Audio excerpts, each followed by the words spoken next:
బిల్టన్లో మరో breaking. BRS పైన మంత్రి ఉత్తమ్ కుమార్ రెడ్డి ఫైర్ అయ్యారు. కాళేశ్వరం రీడిజైనింగ్ చేసి బీఆర్ఎస్ కోట్ల ప్రజాధనం వృధా చేసిందని ఉత్తమ్ ఆరోపించారు. కాళేశ్వరం పైన ఎన్డీఎస్ఏ ఇచ్చిన రిపోర్ట్ చూస్తే బీఆర్ఎస్ దుర్మార్గం అర్థమవుతుందన్నారు. మేడిగడ్డనే కాదు సుందిళ్ల అన్నారం కూడా ప్రమాదంలో ఉందని ఉత్తమ్ కుమార్ రెడ్డి అన్నారు. 1,00,000 కోట్లు దోచుకున్న వాళ్లకు ఎలాంటి శిక్ష వేయాలో ప్రజలే ఆలోచించాలన్న మంత్రి ఉత్తమ్ ఎన్డీఎస్ఏ నివేదికపై 1-2 రోజుల్లో సమీక్షిస్తామని తెలిపారు. Negligence and failure of earlier BRS government. దాని మీద నేషనల్ డ్యామ్ సేఫ్టీ అథారిటీ అని భారతదేశంలోనే అత్యంత ప్రముఖ నిష్ణాతులు, the biggest experts in the country on dams and barrages, వాళ్ళు 15 నెలల పాటు ఇన్వెస్టిగేషన్ ఎంక్వైరీ చేసి మీ డిజైన్ లోపభూయిష్టంగా ఉంది, మీ నిర్మాణం మీ నాసిరకంగా ఉంది, మీరు సాయిల్ టెస్టింగ్ చేయలేదు, సరి అయిన జియో టెక్నికల్ ఇన్వెస్టిగేషన్ చేయలేదు, కట్టినందుకే ఇది కూలిపోయింది. ఇది ఎంత పెద్ద విషయం. మరి నార్త్ తెలంగాణ రైతులకి అన్యాయం జరిగే విధంగా, ద్రోహం చేసే విధంగా మరి బీఆర్ఎస్ పార్టీ, బీఆర్ఎస్ ప్రభుత్వం మరి ఆ యొక్క నాసిరకం ప్రాజెక్టు కట్టి ద్రోహం చేసిన విషయం కూడా నేను పదే మనవి చేస్తాను. ఎన్డీఎస్ఏ రిపోర్ట్ ప్రకారం మేము ముందుకు పోతాము.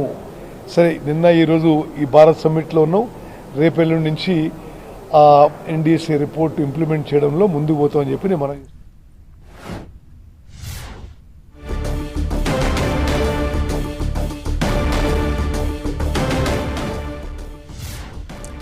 మరో బ్రేకింగ్. ఎన్డీఎస్ఏ రిపోర్ట్ తో బీఆర్ఎస్ బాగోతం బయటపడిందన్నారు మంత్రి కోమటిరెడ్డి వెంకటరెడ్డి. కాళేశ్వరం ప్రాజెక్టు ప్రపంచంలోనే 8వ వింత అని ఎద్దేవా చేశారు.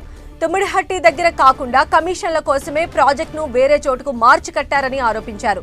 కాళేశ్వరం నాణ్యత లోపానికి కారణమైన వారిపై త్వరలోనే చర్యలు తీసుకుంటామని మంత్రి కోమటిరెడ్డి వెంకటరెడ్డి స్పష్టం చేశారు. నాణ్యత లోపం ఒకటి. డిజైన్ అయితే ఆయనే చీఫ్ ఇంజనీరు, ఆయనే కాంట్రాక్టరు, ఆయనే చెప్పిండు. అది మొత్తం నీది, నా మానస పుత్రిక, ఇది ప్రపంచంలోనే 8వ వింత అన్నాడు. అన్నట్టే ప్రపంచంలో 8వ వింత అంటే ఏంటంటే 3 ఏళ్లలో కట్టడం, కట్టిన వెంటనే 3 ఏళ్లలో కూలిపోవడం ప్రపంచంలో 8వ వింత. ఆయన చెప్పిన మాట నిజమైంది. రిపోర్ట్ వాళ్ళే కాదు, వాళ్ళు ఇచ్చిన కేంద్ర ప్రభుత్వం వాళ్ళు రిపోర్ట్ వాళ్ళు బయట పెడతారు కదా. ఎన్డీఎస్ఏ రిపోర్టు ఉండే వాళ్ళే బయట పెట్టి చెప్పింది కదా క్లియర్ కట్గా. అది మేడిగడ్డ ఇప్పుడు అది పోయిందో ఆ 2 కూడా ఉన్నదని తెలుసు. అసలు ఫస్ట్ రిటైర్డ్ ఇంజనీర్లే చెప్పాను, ఈ సైట్ కరెక్ట్ కాదు, తుమ్మిడిగట్ట అయితేనే నీకు అక్కడ కన్విన్స్ చేసి మహారాష్ట్రాని తుమ్మిడిగట్టు కట్టడమే కరెక్టు. కానీ తుమ్మిడిగట్టు కడితే కాంగ్రెస్ పేరు వస్తుంది, కమిషన్లు రావు, బ్యారేజ్లు ఉండవు, లిఫ్ట్లు ఉండవు. కాబట్టి కిందికి పోయి 3 బ్యారేజ్లు కట్టి పైకి తీసుకొచ్చి కిందికి వదిలిపెట్టింది. ఎవరైనా అసలు ఏమాత్రం జ్ఞానం ఉన్న ఆలోచిస్తారు కదా. కింద వాటాన్ని పైకి తీసుకొచ్చి 3 లిఫ్ట్ తీసుకొచ్చి కిందికి వదిలిపెడతారా? అందుకనే త్వరలోనే దాని మీద అంత క్లారిటీ వచ్చేస్తుంది. నిన్న రిపోర్ట్తో మొత్తం బయటపడింది.